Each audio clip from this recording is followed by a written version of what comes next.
नमस्कार and welcome to study AQ my dear friends. मैं हूं Prashant Mavani. I hope you all are in good. आज 24 अगस्त 2020 है, दिन है मंडे। आई एम श्योर आप सब ने अपना वीकेंड जो है वो एंजॉय किया होगा। दिन की शुरुआत करेंगे मार्क ट्वेन के एक इंटरेस्टिंग कोट के साथ। Kindness is the language which the deaf can hear and the blind can see. Kindness जो है वो दिख जाती है। अगर आप काइंड हैं, अगर आप अच्छी तरीके से लोगों के साथ मिलते हैं, उनके साथ अच्छा बर्ताव करते हैं, तो ये चीज़ जो है ये आपकी एक यूनिक क्वालिटी बन जाती है। टीम वर्किंग के लिए भी काइंडनेस जो है वो बहुत ही इम्पोर्टेंट है। कई क्या होता है कि कई लोग ये सोचते हैं कि जब आप प्रोफेशनल एनवायरनमेंट में काम करते हैं तब आपको बहुत ही टू द पॉइंट, या फिर जो कहते हैं ना कि आप किसी को भी कुछ भी कह दीजिए, जो सत्य है उसको कह दीजिए। Of course I am not saying कि आपको सत्य नहीं कहना चाहिए या फिर राइट चीज़ नहीं कहनी चाहिए, लेकिन उस चीज़ को कहने का जो तरीका है that is the most important thing. और काइंडनेस जो है ये एक प्रैक्टिस है। अगर हम काइंडनेस प्रैक्टिस करें तो धीरे धीरे आप देखेंगे कि लोगों का व्यवहार जो है वो भी आपके प्रति काइंड होने लगेगा। इसी के साथ डियर फ्रेंड्स, स्टडी है क्योंकि टीम ने मिलकर एक स्मार्ट कोर्स डिज़ाइन किया है। ये स्मार्ट कोर्स सिविल सर्विसेज की एग्जामिनेशन के लिए है। ये आपकी प्री और मेंस दोनों एग्जाम्स को कवर कर लेता है। ज़्यादा जानकारी के लिए डाउनलोड करें हमारा मोबाइल एप्लीकेशन। 31 अगस्त तक EMI की ऑफर भी इसके ऊपर अवेलेबल हैं। आप देख रहे होंगे कि स्क्रीन के ऊपर आज बहुत सारे इंपॉर्टेंट आर्टिकल्स हैं। 8 आर्टिकल्स हैं, राइट। 4 द हिंदू न्यूज़पेपर में से हैं और दूसरे जो आर्टिकल्स हैं वो दूसरे न्यूज़पेपर्स में से हैं। काफ़ी इंटरेस्टिंग चीज़ों के बारे में हम बात करने वाले हैं। आज के लेक्चर की PDF को डाउनलोड करने के लिए check out my Telegram channel. You can follow me on Facebook as well. ये जो पहला आर्टिकल है, how big brother is watching you all the time, ये हिंदुस्तान टाइम्स का एक बहुत ही इंटरेस्टिंग आर्टिकल है।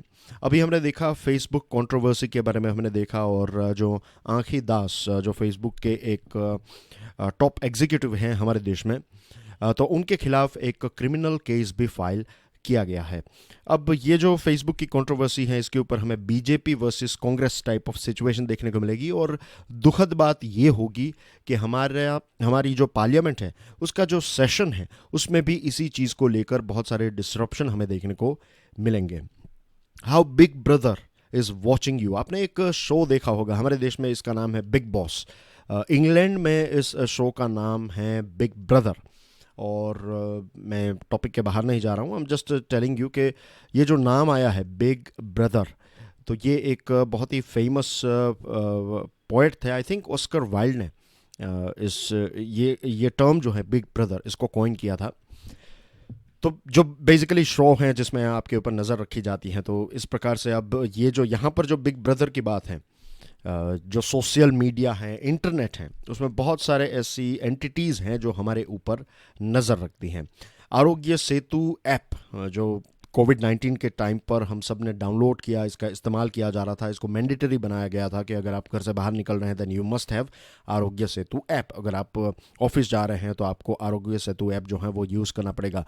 तो इसकी सेफ्टी को लेकर भी काफ़ी सारे प्रश्न जो हैं वो पूछे जा रहे थे। और अभी कुछ टाइम पहले ही रविशंकर प्रसाद जो हमारे IT मिनिस्टर हैं, उन्होंने ये बताया कि ये आरोग्य सेतु ऐप जो है ये काफ़ी सेफ है। तो कोविड-19 के टाइम पर दुनिया के लगभग सभी देशों ने किसी ना किसी प्रकार के इस आरोग्य सेतु टाइप ऐप्स जो हैं उनको मैंडेटरी बनाया है। अब हमारे देश में तो IT मिनिस्टर साहब ने ये बताया है कि ये सेफ़ है, लेकिन दूसरे देशों के बारे में हम ये नहीं कह सकते कि वो सेफ़ है या नहीं। और ये सारे इंसिडेंट्स जो हैं ये हमें याद दिलाते हैं कैम्ब्रिज एनालिटिका के बारे में। कैम्ब्रिज एनालिटिका के बारे में मैंने अभी 1-2 दिन पहले आपको ब्रीफ दी थी। नए स्टूडेंट्स के लिए फिर से कहना चाहता हूँ कि 2016 का जो प्रेसिडेंशियल इलेक्शन हुआ था USA में, जिसमें मिस्टर ट्रंप विजेता साबित हुए, तो इसमें क्या हुआ था कि ये जो कैम्ब्रिज एनालिटिका है इन्होंने इलीगली 85 मिलियन फेसबुक यूज़र्स का डेटा जो है वो चोरी किया और इस डेटा को प्रोसेस किया। और उसके बाद जो पॉलिटिकल पार्टीज़ हैं उनको ये पता चल गया कि अमेरिकन लोग जो हैं वो क्या सोच रहे हैं, उनको किस प्रकार की लीडरशिप चाहिए, उनको किस प्रकार की पॉलिसीज़ जो हैं वो उनको अपील करती हैं। आप सोचिए कि अगर एक पॉलिटिकल पार्टी के पास ये डेटा आ जाए तो फिर वो उस हिसाब से चीज़ों को डिज़ाइन करेंगे। अपना जो मैनिफेस्टो है वो इस प्रकार से डिज़ाइन करेंगे और फिर ईज़िली जो है वो पॉलिटिक्स जीत सकते हैं। Not politics in the sense के इलेक्शंस जो हैं वो जीत सकते हैं। तो ये कितनी एक डेंजरस बात है कि हमारी प्राइवेट इन्फॉर्मेशन की चोरी हो रही है। आज जब मैं ये आर्टिकल पढ़ रहा था तो मुझे ये एक चीज़ दिमाग में आई कि आरोग्य सेतु ऐप जो है वो चेक किया जा रहा था कि अगर आप घर से बाहर निकलते हैं तो आपने मास्क पहना है, आपके पास परमिशन है और ऊपर से आपके मोबाइल में आरोग्य सेतु ऐप है या नहीं। क्या फ्यूचर में ऐसा नहीं हो सकता कि सरकार ये चीज़ मैंडेटरी कर दे कि आपको एक गैजेट, फॉर एग्जांपल एक smart watch type of gadget जो है वो आपको पहनना पड़ेगा, ताकि सरकार को पता चले कि आप कहाँ जा रहे हैं, क्या कर रहे हैं, सारी चीज़ों को मॉनिटर। अगर हमारे देश में नहीं तो बहुत सारे ऐसे देशों में ऐसी चीज़ आ सकती है फ्यूचर में, और फिर सरकार इसके ऊपर आपका पूरा डेटा कंट्रोल करेगी और जो रूलिंग पार्टी है जिसके पास सारी मशीनरी है, सारी चीज़ों का एक्सेस है, तो वो तो इसका दुरुपयोग भी फ्यूचर में कर सकती हैं। ये जो कैम्ब्रिज एनालिटिका का इश्यू हुआ उसमें फेसबुक ने एक ही दिन में $119 बिलियन का लॉस किया। शेयर जो हैं उनकी कीमत कम हो गई और $119 बिलियन का लॉस हुआ था। अब ये सारा डेटा जो है वो मेडिकल और साइंटिफिक पर्पस के लिए अगर इस्तेमाल किया जा रहा है तो अच्छी बात है, लेकिन इसकी प्राइवेसी की गारंटी क्या है, that is also a question. और इसके बारे में गैब्रियल बेमन नाम के एक व्यक्ति हैं, ये रिसर्चर हैं यूनिवर्सिटी ऑफ हाइफा इजराइल में। आपके लिए एक प्रश्न है। हाइफा और हाइफा इजराइल की एक जगह है, तो इसका भारत के साथ क्या कनेक्शन है? बहुत ही ब्रीफली आपको इसका आंसर प्रोवाइड करना है। Stick your answer in the comment section. ये एक बहुत ही इंपॉर्टेंट टॉपिक भी बन सकता है क्योंकि इजराइल और भारत के बीच में रिलेशनशिप की जब बात आती है तब हाइफा का नाम भी लिया जाता है, तो यू शुड नो कि हाइफा और भारत का कनेक्शन क्या है। तो इसलिए मैंने ये प्रश्न आपको पूछा है। अब देखते हैं कि आप में से कितने लोगों को पता है। अगर नहीं पता है तो थोड़ी रिसर्च कर लीजिए, इसके बारे में इंफॉर्मेशन आपके पास होनी चाहिए। अब इमेजिन कीजिए एक ऐसा देश जहाँ पर डेमोक्रेसी तो है लेकिन डेमोक्रेसी वीक है, जहाँ पर जुडिशरी और सारी चीज़ें हैं लेकिन इतनी रोबस्ट और इंडिपेंडेंट जुडिशरी नहीं है, तो वहाँ पर इस प्रकार के डेटा का दुरुपयोग जो है वो हो सकता है। और 1990s से गैब्रियल बेमैन जो हैं वो इस बारे में बात कर रहे हैं। उनका तो लेटेस्ट रिसर्च ये भी बताता है कि 90% जितने टेररिस्ट ऑर्गेनाइजेशंस ने जो रिक्रूटमेंट किया, 90% जितनी रिक्रूटमेंट जो है वो टेररिस्ट ऑर्गेनाइजेशंस ने सोशल प्लेटफॉर्म के माध्यम से की है, राइट। अब ये सारा डेटा जो है, जो चीज़ें, क्योंकि अब हर कोई व्यक्ति जो है वो इंटरनेट का इस्तेमाल करने लगा है, काफ़ी कॉमन चीज़ हो गई है इंटरनेट। इनफैक्ट केरला पहला ऐसा राज्य था हमारे देश में जिसने ये बताया right to access to internet जो है ये एक फंडामेंटल राइट है। तो केरला की हाई कोर्ट ने ये बताया था। एनीवे, तो हम क्या पढ़ रहे हैं, हम किस प्रकार के वीडियोस देख रहे हैं, हम किस प्रकार के हमारे थॉट्स को एक्सप्रेस कर रहे हैं, हम किस प्रकार के मैसेजेस एक दूसरे के साथ शेयर कर रहे हैं, ये सारा डेटा अगर किसी के पास आ गया तो कैम्ब्रिज एनालिटिका ने जो किया वही चीज़ जो है वो बहुत सारी ऐसी ऑर्गेनाइजेशंस कर सकती है। Researchers were able to get an accurate picture of what was going on in the minds of young people. जब ये रिसर्च की गई, सारा इस प्रकार का डेटा जो है वो कलेक्ट किया गया और इसके ऊपर रिसर्च की गई, तब एक्यूरेटली मीन्स पता चल गया उनको कि भाई प्रिसाइसली हम क्या सोच रहे हैं।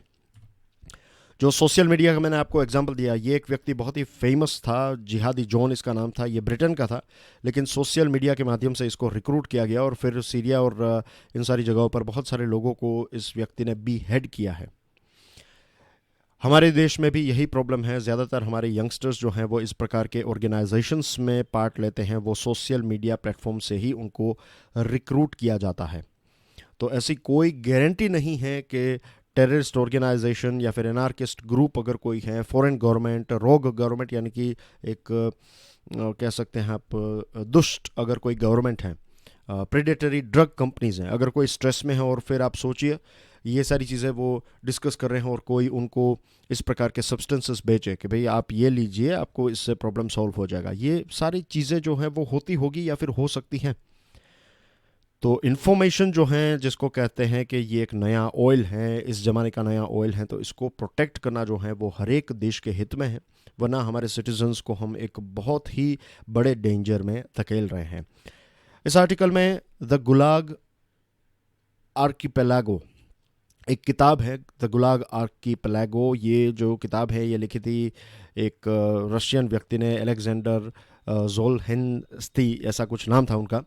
तो उन्होंने बताया कि एक बार जोसेफ स्टेलिंग की एक स्पीच चल रही थी और इस कॉन्फ्रेंस में सभी लोगों ने तालियां बजाने की शुरुआत की। तो उसमें एक व्यक्ति थे, मीन्स तालियां बज ही रही थी, मीन्स लोग डर के मारे तालियां बजा रहे थे और फिर कोई रुकने का नाम नहीं ले रहा था। एक दूसरे के सामने देख रहे थे कि पहले सबसे पहले जो है वो कौन ताली मारना बंद करेगा, और एक व्यक्ति ने बंद कर दिया, वो बैठ गया और उसके बाद सारे लोग जो हैं वो बैठ गए। कुछ ही दिनों के बाद उस व्यक्ति को ताउम्र के लिए उसको साइबेरिया की एक जेल में डाला गया। तो उस टाइम पर ना तो सोशल मीडिया थी, लेकिन फिर भी गवर्नमेंट जो है वो इस प्रकार से लोगों के ऊपर नज़र रख रही थी। ऐसी ही चीज़ें आपको नॉर्थ कोरिया में भी देखने को मिलती हैं। तो अब डेमोक्रेटिक कंट्रीज़ में भी ये माहौल बनता जा रहा है। आगे बढ़े उससे पहले डियर फ्रेंड्स, अगर आज का लेक्चर आपको पसंद आता है then hit the like button. Please make sure कि आप इस लेक्चर को दूसरे स्टूडेंट्स के साथ शेयर करें and don't forget to subscribe to our YouTube channel.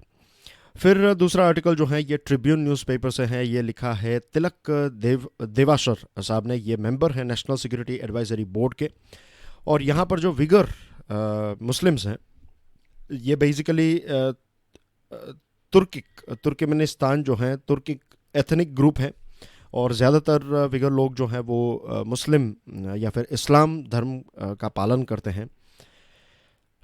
11 million यानी कि 1.1 करोड़, 1 करोड़ 10 लाख जितने विगर मुस्लिम जो हैं या फिर विगर लोग जो हैं, उनकी हालत शिंगजियान प्रोविंस आपकी स्क्रीन के ऊपर है। तो ये हैं शिंगजियान, चाइना का आप कह सकते हैं कि नॉर्थ वेस्ट वाला पोर्शन जो है ये शिंगजियान है।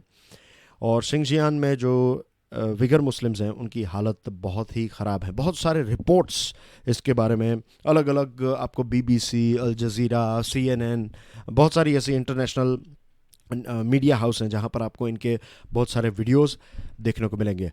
चाइना क्या कर रहा है? चाइना उनको मार रहा है, उनको डिटेंशन सेंटर्स में कैद कर रहा है, उनके कल्चर को, उनके ट्रेडिशन को, उनकी मान्यता, उनकी आस्था को, और इसी के साथ साथ उनकी पॉपुलेशन को भी अब चाइना जो है वो डिस्ट्रॉय कर रहा है।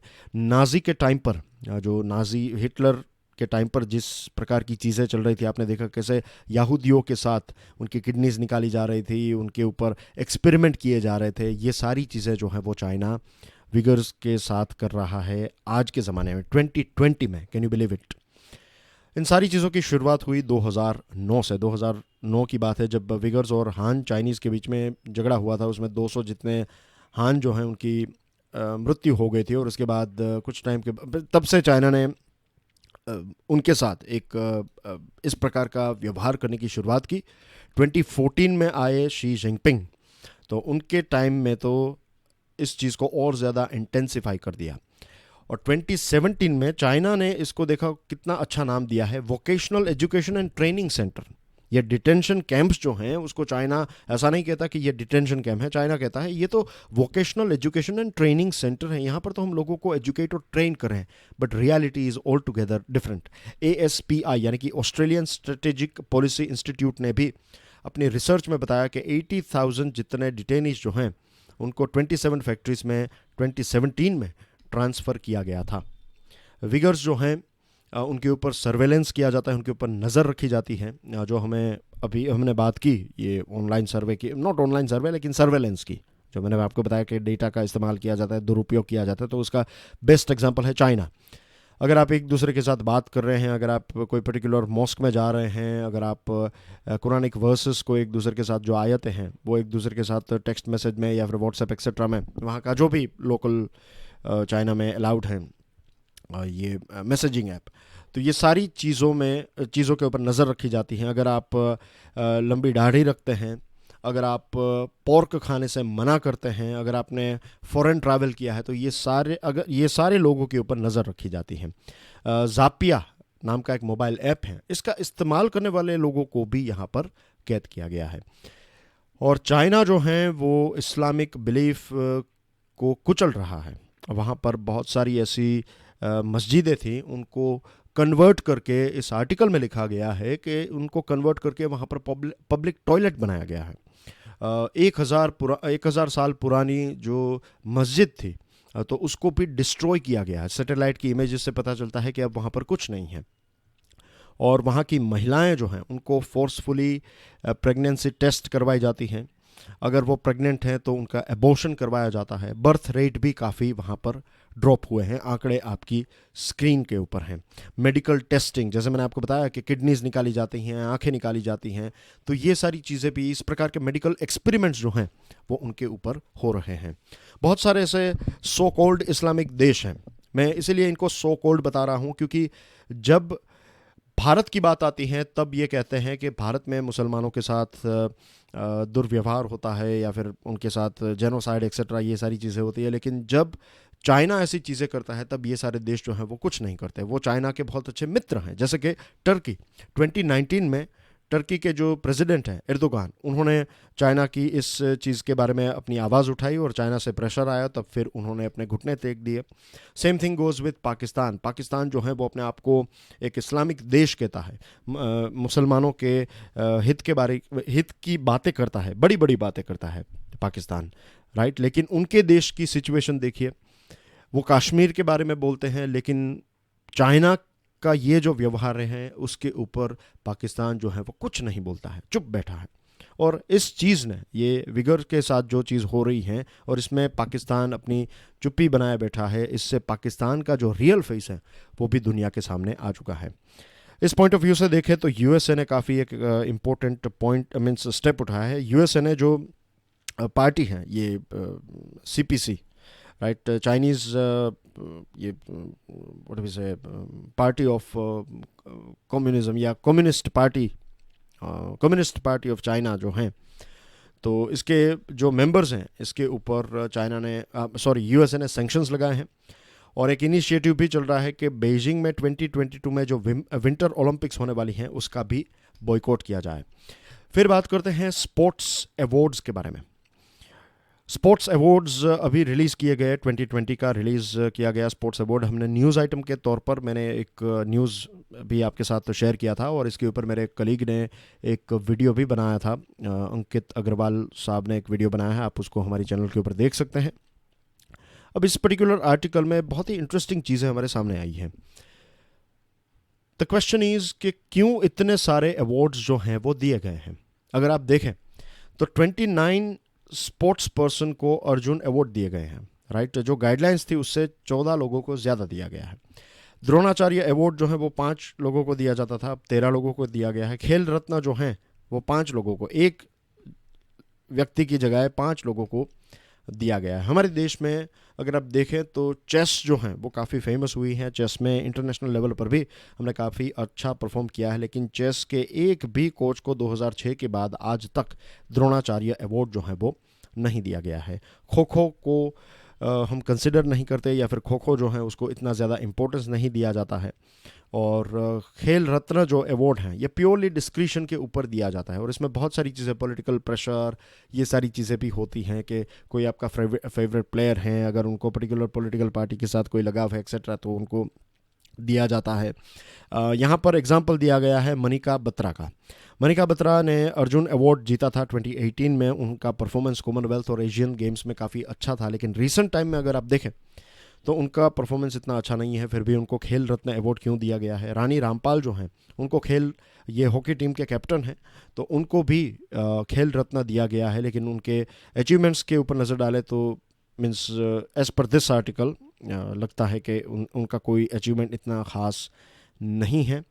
और ये भी एक आर्ग्यूमेंट है कि स्टेट को यानी कि सरकार को क्या करना चाहिए। सरकार को इंफ्रास्ट्रक्चर, फंड और जॉब्स, ये चीज़ें स्पोर्ट्स पर्सन को प्रोवाइड करनी चाहिए। अगर आप हर एक स्पोर्ट्स पर्सन को प्रॉपर इंफ्रास्ट्रक्चर, उनको फंड्स प्रोवाइड करें, उनको जॉब्स प्रोवाइड करें, सिक्योर जॉब हो, उनकी एक सिक्योर सोर्स ऑफ इनकम है, तो वो स्पोर्ट्स के ऊपर फोकस कर सकते हैं। आप देखिए हमारे सारे फिल्म्स, राइट, जितने भी फिल्म्स हैं देख लीजिए, उसमें आपको यही देखने को मिलेगा कि जो स्पोर्ट्स पर्सन हैं उसके पास, हमारे देश में यही प्रॉब्लम होता है कि टैलेंटेड हैं, उनके पास स्किल्स हैं, सारी चीज़ें हैं, लेकिन पैसों का ही प्रॉब्लम होता है। For example Dangal, not Dangal, sorry, which was the film, Dangal, I think, नाम दिमाग में नहीं आ रहा अभी। यस, दंगल, ये जो आमिर खान की एक फ़िल्म थी, तो उसमें कैसे नौकरी के चक्कर में उनको अपना करियर जो है वो छोड़ देना पड़ता है, क्योंकि सोर्स ऑफ इनकम के बारे में उनके पिताजी कहते थे कि उस फिल्म में बताया है कि अगर थाली में रोटी नहीं होगी तो क्या मेडल चबाएगा, ऐसा कुछ डायलॉग भी है उनका। तो हमेशा यही इश्यू होता है। तो why don't we provide best infrastructure, उनको प्रॉपर फंड्स प्रोवाइड करें, जॉब्स प्रोवाइड करें, और उसके बाद लेट देम परफॉर्म। जो बेस्ट है वो ऑटोमेटिकली जो है वो टॉप तक पहुंच जाएंगे।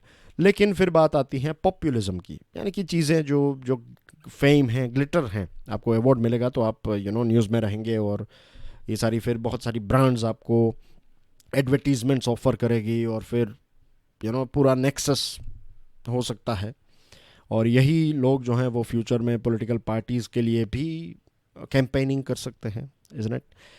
फिर है स्टेट टिरानी। ये तमिलनाडु के बारे में है। स्टेट्समैन का ये आर्टिकल है। तमिलनाडु में पिछले 50 सालों की बात है कि बेस्ट तरीके से काम अगर करना है तो स्पीड मनी, पैसे हाथ में दे दीजिए, आपका काम जो है वो हो जाएगा। अलग अलग सर्विस के लिए अलग अलग रेट्स है, ये इनफॉर्मली तय किए गए हैं। अभी बात करें ई पास की, और ई पास के बारे में ऐसा नहीं है कि तमिलनाडु में, बहुत सारे स्टेट्स में ये चीज़ हुई है।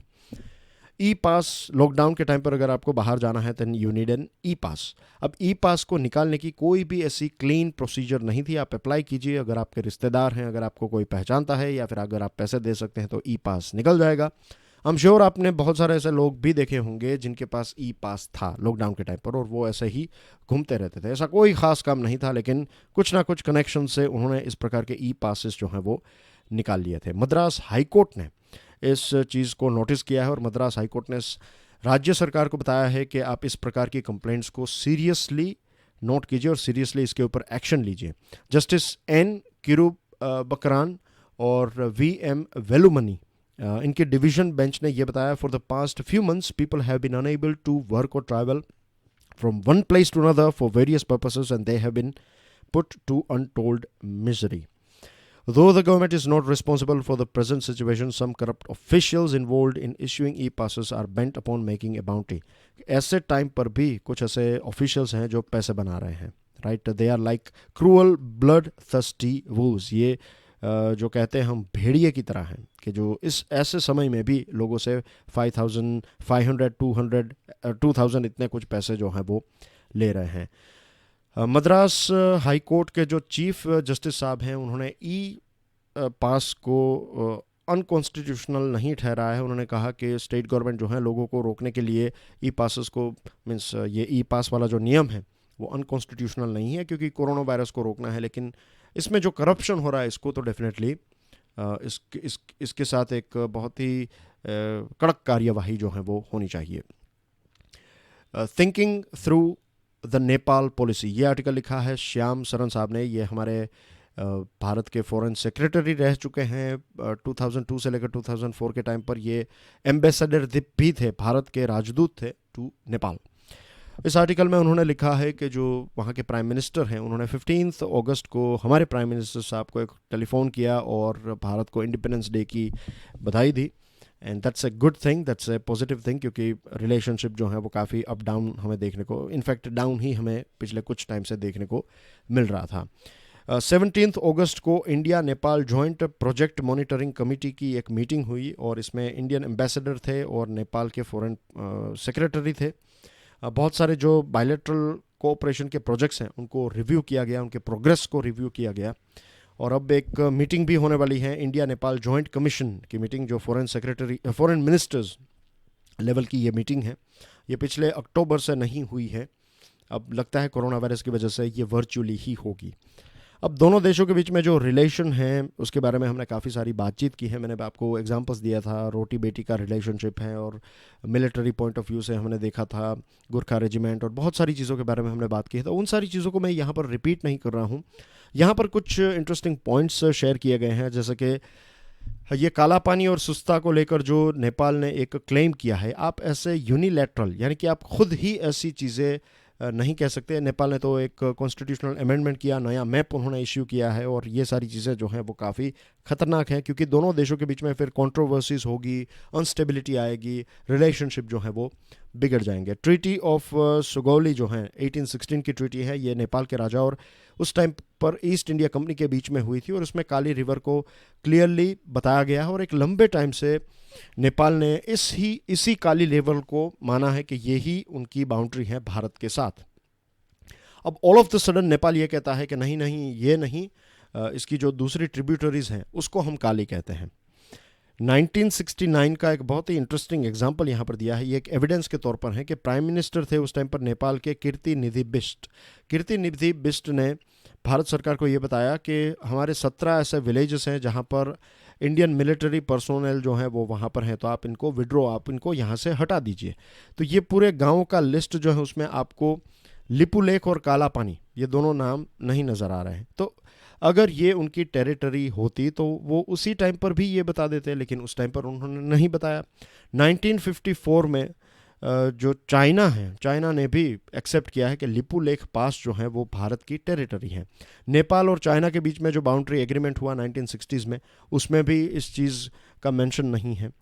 और अगर आप अपने आप ही इस प्रकार की चीज़ें निकालते रहेंगे तो फिर रिलेशन पेंडोरास बॉक्स जो कहते हैं, can open A Pandora's box, यानी कि बहुत सारे ऐसे प्रॉब्लम्स जो हैं वो फिर पैदा होते जाएंगे। अभी कुछ टाइम पहले की बात है, एक नेपाल के जर्नलिस्ट हैं कनक मानी, तो कनक मानी ने एक आर्टिकल लिखा है, कनक मानी दीक्षित, तो यहाँ पर जो मिस्टर दीक्षित लिखा हुआ, उन्होंने द हिंदू में ही एक आर्टिकल लिखा था और बताया था कि भारत को ये समझना चाहिए कि नेपाल में इंडिपेंडेंस डे सेलिब्रेट नहीं किया जाता, इसका मतलब ये है कि हम कभी किसी के गुलाम नहीं रहे हैं, things like that.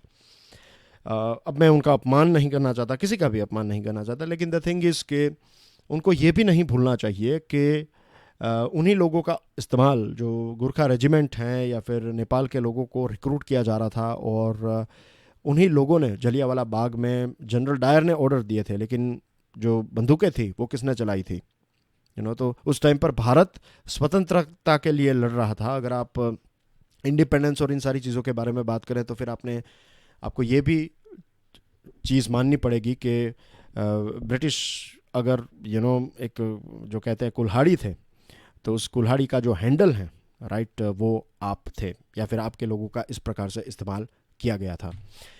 More evidence of India's food insecurity, यहाँ पर एक रिपोर्ट सामने आया है, state of food security and nutrition in the world, Sophie report.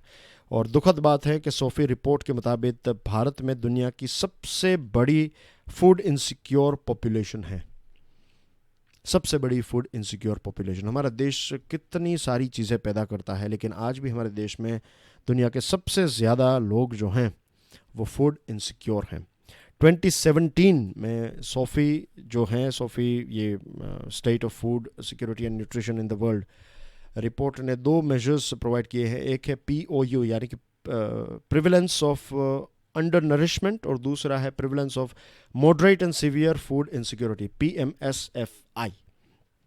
अब इसके दोनों के जो नापने के तरीके हैं वो अलग हैं। POU जो है, it is focused on estimating the proportion of population facing chronic deficiency of calorie, और PMSFI जो है इट्स मोर कॉम्प्रिहेंसिव, ये ज़्यादा कॉम्प्रिहेंसिव है, ज़्यादा होलिस्टिक है, और ये देखता है कि लैक ऑफ एक्सेस, के लोगों का एक्सेस है। अगर आपके पास फूड है आपके देश में तो इसका मतलब ये नहीं है कि हर एक के लिए अवेलेबल है, एक्सेस है या नहीं, क्या लोग उसको खरीद सकते हैं, क्या लोगों तक ये फूड पहुंचाया जा रहा है।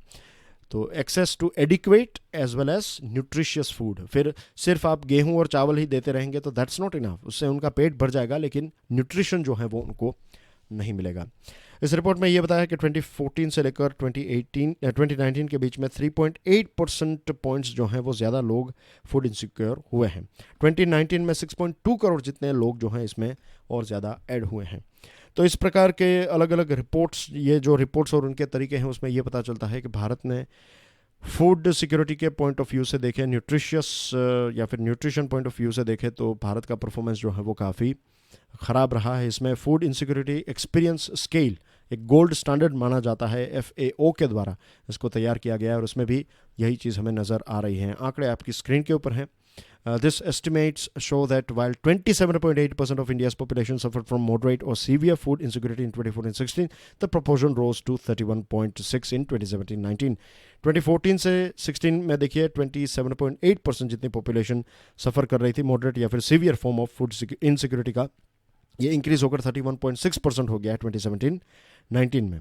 और दुनिया का जो फूड इनसिक्योरिटी का जो टोटल शेयर है उसका 22% जो है, किसी भी देश में इतना ज़्यादा नहीं है, वो हमारे देश भारत में। और यहाँ पर यह भी बताया जाता है कि डीमोनेटाइजेशन, जीएसटी और उसके बाद ये कोविड-19 की वजह से जो लॉकडाउन हुआ और इससे जो डिस्ट्रप्शन हुई, तो और ज़्यादा लोग जो हैं वो इसकी चपेट में आ चुके हैं। फिर बात करते हैं विमेन अनइंटरप्टेड। पेंडेमिक लॉकडाउन की वजह से, कोविड-19 लॉकडाउन की वजह से बहुत सारी महिलाओं का जीवन जो है वो काफ़ी बिगड़ चुका है, इन द सेंस कि कॉन्ट्रासेप्टिव्स और एबॉर्शन की सर्विसेज जो हैं वो उनको नहीं मिल रही थी। मैरी स्टॉप्स इंटरनेशनल, MSI, ने ये बताया कि 2 मिलियन यानी कि 20 लाख जितनी महिलाएं जो हैं वो जनवरी से लेकर जून के टाइम पर उनको ये सर्विसेज नहीं मिली, और उसमें से 13 लाख तो सिर्फ हमारे देश भारत में है। WHO का कहना यह है कि 103 ऐसे देशों का उन्होंने सर्वे किया और 67 जितने जो पार्टिसिपेंट्स थे उन्होंने ये बताया कि उनको ये सारी चीज़ें जो है फैमिली प्लानिंग और कॉन्ट्रासेप्टिव सर्विसेज जो है वो टाइम पर नहीं मिली। UNFPA का प्रोजेक्शन ये है कि 47 मिलियन विमेन, 114 ऐसे गरीब देश जो हैं, लो और मिडिल इनकम कंट्रीज जो हैं, उसमें उनको ये फैसिलिटीज़ नहीं मिली। और इसके पीछे मेन रीज़न ये भी था कि कोविड-19 के पेंडेमिक मीन्स चल रहा है, लेकिन जब ये पीक पर था लोग और ज़्यादा घबराए हुए थे। इसके स्टार्टिंग के टाइम पर ज़्यादातर फोकस जो है वो सिर्फ कोविड-19 की सर्विस को दिया जा रहा था। दूसरी जो चीज़ें हैं, मेडिकल फैसिलिटीज़, वो लोगों तक नहीं पहुंच रही थी। भारत ने एबॉर्शन को एसेंशियल सर्विस की कैटेगरी में रखा था, लेकिन ट्रांसपोर्ट की फैसिलिटी नहीं थी और अवेयरनेस भी लोगों के अंदर नहीं थी कि ये चीज़ उनको क्या मिलेगी या नहीं मिलेगी। 30% रिस्पोंडेंट ने भारत में ये बताया, MSI रिपोर्ट की ये बात है कि उनके एरिया में जो क्लिनिक्स थे वो बंद थे। Can you believe it? और foundation for reproductive health services India ने यह बताया है कि 6 राज्यों में जब सर्वे किया गया, स्टडी की गई, तो पता चला कि मेडिकल एबॉर्शन की जो दवाइयाँ हैं वो भी फार्मेसीज़ में अवेलेबल नहीं थी। इसका मतलब यह है कि 1 in 3 यानी कि 35% जितने महिलाएं जो हैं वो उनको इस प्रकार की तकलीफ़ें जो हैं वो झेलनी पड़ी हैं। लास्ट आइटम है failing on fires, accidents, right, health and safety, as I told you early on, और उसका अब आपको आंसर पता ही है। मैंने आपको एक प्रश्न भी पूछा था कि इन सारी चीज़ों के लिए हमें क्या करना चाहिए। इन सारी चीज़ों के लिए सेफ्टी जो है, हेल्थ एंड सेफ्टी को हमें, हेल्थ यानी कि मेडिकल फैसिलिटी की बात नहीं है, हेल्थ यानी कि अगर आप किसी एनवायरनमेंट में काम कर रहे हैं तो आप हेल्थी एनवायरनमेंट में काम करें, और अगर आप एक्सीडेंट्स और इन सारी चीज़ों से बचने के लिए आपको एक सेफ एनवायरनमेंट मिले, तो हेल्थ एंड सेफ्टी जो है, जिसको हम कह सकते हैं H&S, हेल्थ एंड सेफ्टी हमारे कल्चर का पार्ट जब तक नहीं बनेगा तब तक हमें इस प्रकार के इंसिडेंट्स जो हैं वो देखने को मिलते रहेंगे। एक हाइड्रो इलेक्ट्रिक स्टेशन है, हम बात कर रहे हैं श्री साइलम पावर प्लांट। अब ये श्री साइलम पावर प्लांट जो है वो इतना बड़ा है, अब देखिए 900 मेगावाट की इसकी कैपेसिटी है। तेलंगाना और आंध्र प्रदेश दोनों को इससे इलेक्ट्रिसिटी मिलती है। और यहाँ पर एक इंसिडेंट हुआ, फायर इंसिडेंट, और इसमें 9 लोग जो हैं उनकी मृत्यु हुई है। ये जो कंट्रोल पैनल है उसका मेंटेनेंस चल रहा था और वहाँ पर आग लग गई, as you can see here. अब तेलंगाना ने इसके ऊपर एक CID इंक्वायरी गठित की है, और सेफ्टी फीचर्स जो हैं, जितने भी सेफ्टी फीचर्स हों, वो सेफ्टी फीचर्स जो हैं वो काफ़ी रिलायबल होने चाहिए। This is the most important thing. IEEE ने स्टैंडर्ड्स रिलीज़ किए थे कुछ 25 साल पहले। इसमें बहुत सारी चीज़ें थी कि पोर्टेबल वेंटिलेशन सिस्टम, आपको हेवी स्मोक से कैसे बच सकते हैं, किस प्रकार के कपड़े पहनने चाहिए, कंस्ट्रक्शन का इस्तेमाल किस प्रकार का, ड्यूअल एग्जिट होनी चाहिए, ये सारी चीज़ों के बारे में तो स्टैंडर्ड्स में लिखा गया है। लेकिन प्रश्न ये है कि क्या ये सारी चीज़ें इस पर्टिकुलर पावर प्लांट और दूसरे से पावर प्लांट्स या फिर दूसरी ऐसी जगहों पर अवेलेबल हैं या नहीं। हमारे देश में हर साल आप देखिए 12,000 जितने लोग जो हैं वो मर जाते हैं। 2018 में 12,748 लोग जो हैं वो एक्सीडेंटल डेथ की वजह से मर गए। तो ये है एक दुखद सिचुएशन। और अब बात करते हैं न्यूज़ आइटम की। 75% रिकवरी रेट हो चुका है हमारे देश में। Film fraternity welcome centre's decision to allow resumption of film and TV shooting. फिर वंदे भारत एक्सप्रेस का जो फ्रेश टेंडर है उसमें 50% लोकल कंपोनेंट्स का इस्तेमाल करना होगा। गवर्नमेंट ने आधार ऑथेंटिकेशन, नए GST रजिस्ट्रेशन के लिए आधार ऑथेंटिकेशन को एक्टिवेट कर दिया है। छत्तीसगढ़, पुडुचेरी ने ई-पासेस सिस्टम को एबॉलिश कर दिया है। गवर्नमेंट सुशांत सिंह राजपूत के मित्र और डोमेस्टिक हेल्प्स की अब इंक्वायरी कर रही है, क्वेश्चंस पूछ रहे हैं उनको। वाइस प्रेसिडेंट वेंकैया नायडू साहब ने पॉलिटिकल पार्टीज़ को ये बताया कि आप कंसेंसस, आप सहमति बनाइए कि जो पार्लियामेंट है और स्टेट लेजिस्लेचर हैं उनमें महिलाओं को रिजर्वेशन मिले। DSEL calls for suggestion from school teachers and principles on national education policy 2020। Home ministry ने इंटरनेशनल ट्रैवल के लिए SOP यानी कि स्टैंडर्ड ऑपरेटिंग प्रोसीजर रिलीज़ की हैं। Saudi Arabia's state oil company Aramco ने $10 बिलियन वाला जो एक रिफाइनरी प्रोजेक्ट था चाइना में, तो इसको कैंसिल कर दिया है। कोविड-19 के केस 2 करोड़ 32 लाख पहुंच गए हैं ग्लोबली। USA ने जो ब्लड प्लाज्मा ट्रीटमेंट है उसको एबॉलिश कर दिया है।